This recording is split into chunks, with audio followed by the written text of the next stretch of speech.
Welcome to the Land Your Bet Sports Betting Podcast. Coming to you with a 4-game slate here on Saturday. Got 3 picks in the books for you guys that I'll be running through. One of them is on total of one of these games, and then 2 player props that I'm liking after a bunch of research on Saturday morning, sifting through a lot. I will say that even though there's just 4 games, it's like there's just such baggage that's coming with a bunch of these teams when you've got Dame, who's questionable but probably playing, and what that means for how he'll impact Giannis and his stats, how this team will even be playing together in a pretty difficult matchup against Orlando, who's been good to start the season. And then you've got the Cavs and the Warriors. Not that much recent history between these 2 rosters, even last season with guys missing a couple of games, one game between the 2. Steph Curry missed one of those games. A bunch of guys on the Warriors did as well. So that's why there's just not that much to work with. But, definitely found a couple things we like here. So going to run into those picks with you here in just a sec. I also want to let you know how we did on Friday. And Friday wasn't as good as the rest of the week because the rest of the week was awesome on the NBA Coast to Coast podcast, which I will remind you to subscribe to on YouTube. It's on thelines.com's YouTube page.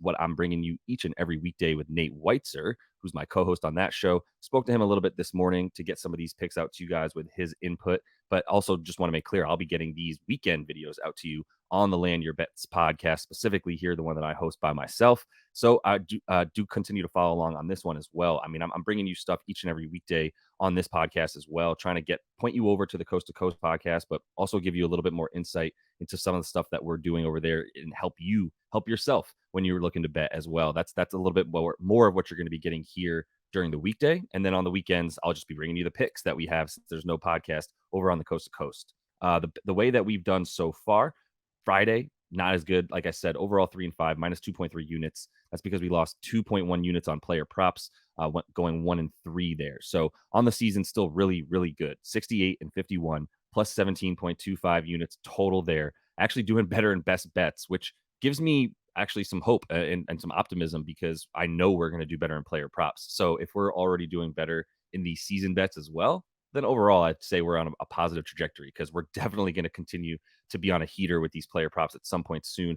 We were plus 5 units on the season with player props, and I'm sounding like that's awful. I'm just disappointed in ourselves because I know that we're capable of more with these player props, but I'm going to bring you the 2 that we have for you today here starting right now. So first one, already put it out on Twitter if you are following along, at JL Boogie, at Land Your Bets.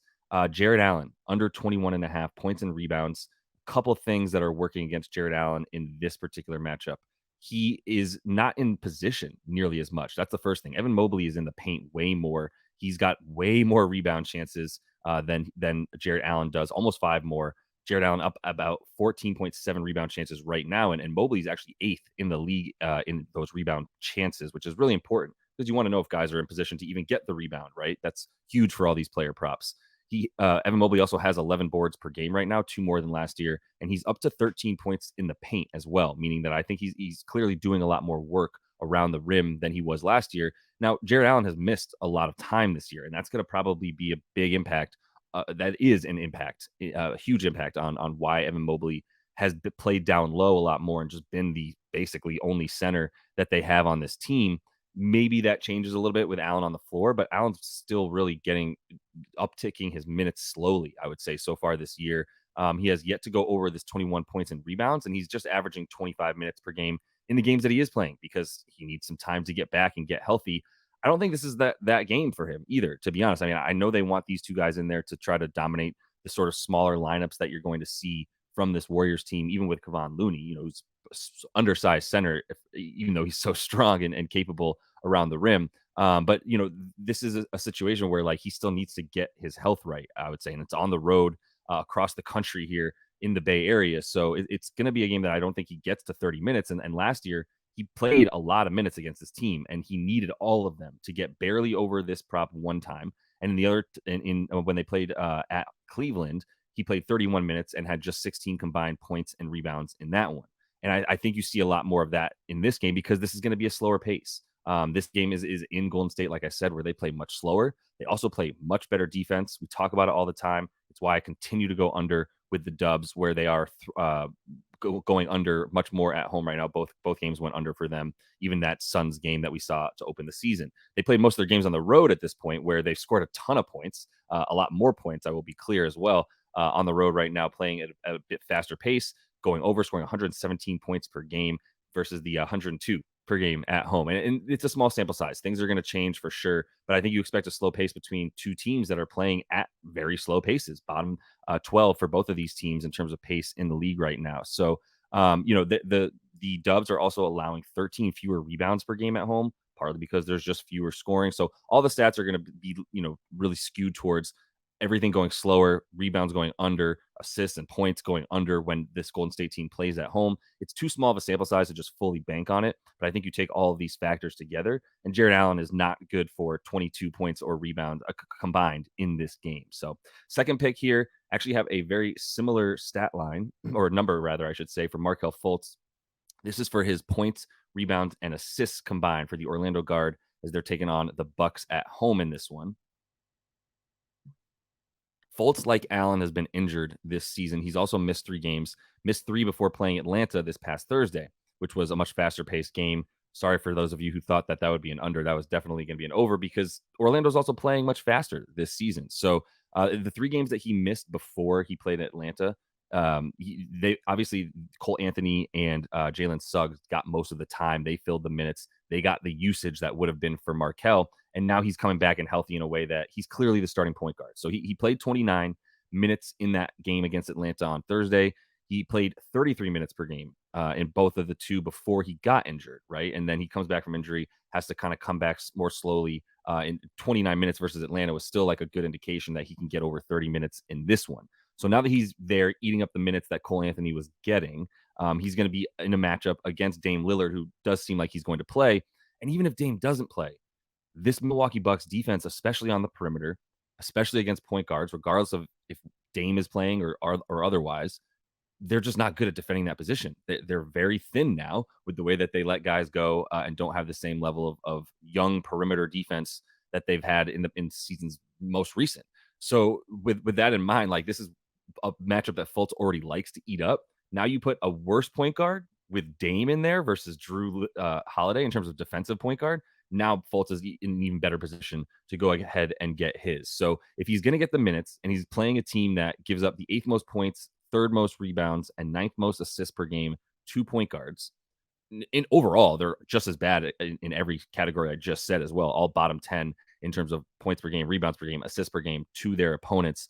And Fultz is going to eat him up then. Last year, he averaged 19, 4, and 4 in this situation. That gets you over the 21 PRA, 21 and a half PRA. But really, I think it's a line that's relatively fair compared to what has happened this season so far with Fultz. But he's in a better spot than he's been with his health. Knock on wood. Obviously, he's got to stay healthy in this one. But the fact that he's already on that upward trend towards being, the main guy for them at PG in a situation where the Bucks are just awful at defending that position, really good spot for him to definitely get over like the rebounds and assists. And I'm looking at him to get like 12, 13 points. And I think we definitely get over the PRA here. So the final bet that I have for you, I'm just going back to the Allen screen because it's really just an under in this game. And you can still get a 226 and a half under on the Cavs and the Warriors. And there's just a lot to like for that. I mean, everything that I'm looking at here, the over that happened last year when they played at Cleveland was also a little bit of a different Cleveland team that was clicking a lot more on offense. Say what you want. I mean, Cedi Osman was getting crucial minutes and being very helpful at the time. Isaac Okoro, I still just really don't know what you're getting from him this season. That's going to be a huge problem in the backcourt. And Darius Garland has been battling injury and has not been his self either. So you hope that he's getting healthier, but it's just not a good spot for them to go over when you're playing the Dubs on the road where you're playing the Dubs on the road because the Dubs are at home. And the Dubs are just so much better there on defense. They're going to be way better at defending the 3, which is what we've seen from them even last year, right? Like they've only played 2 games right now at home this season has Golden State. So it's a smaller sample size this year, but I think you can use what they did last year already this year. At home last year, they were incredible, and I don't know why that would change. The only thing that should have changed from last year is how bad they were on the road, which already definitely has. They're 5-2 against the spread on the road right now this year. So, moving forward at home for them, like another huge thing, they're not turning the ball over. And that's really what was another factor for speeding up games for them last season. And last year, they didn't turn the ball at home nearly as much as they did when they were on the road, which is partly why they went under so much at home last year and over on the road otherwise. So they are second at limiting points off of turnovers now, are the Warriors, which is wild to say. They were in the bottom 5 for most of last year when it came to limiting your opponent's points off of your turnovers, because they were just turning it over so much that the volume was high there, and now they're not. So they're playing at a much slower pace as well. Ninth slowest this year, 99.9 is their pace. Cleveland's playing a little bit faster at 100.5, but they're still in the bottom half of the league in terms of their pace. So that's why the Dubs are 3-6 to the over overall, and the Cavs there are 4-4 to the over. So with pretty low totals, by the way, for the Cavaliers. Like, they don't always get these 225.5 totals this season and even into last, because we know the type of bruiser ball that they're capable of playing. And yeah, in this one, like the way that the Cavs need to score so far this season, including Donnie Mitchell, who's averaging like 14 points per game in the paint, is getting to the rim.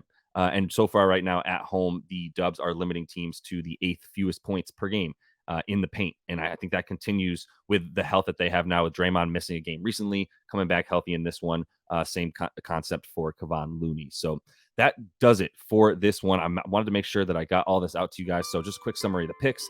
Jarrett Allen under 21.5 points and rebounds combined. Markelle Fultz over 21.5 points, rebounds, and assists combined.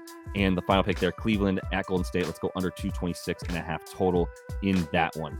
So continue to follow along. Like I said, I'll be back next week on Monday, even probably Sunday evening, with something here for you guys, which is tomorrow. So we can look at Monday a little bit early and then get ahead of that when I do get on the show with Nate for Monday's slate there. Go ahead and check out the lines.com YouTube page, where we go ahead and get that NBA Coast to Coast podcast up to you guys each and every weekday. But that's all I got for you guys right now. Until I see you next, happy betting.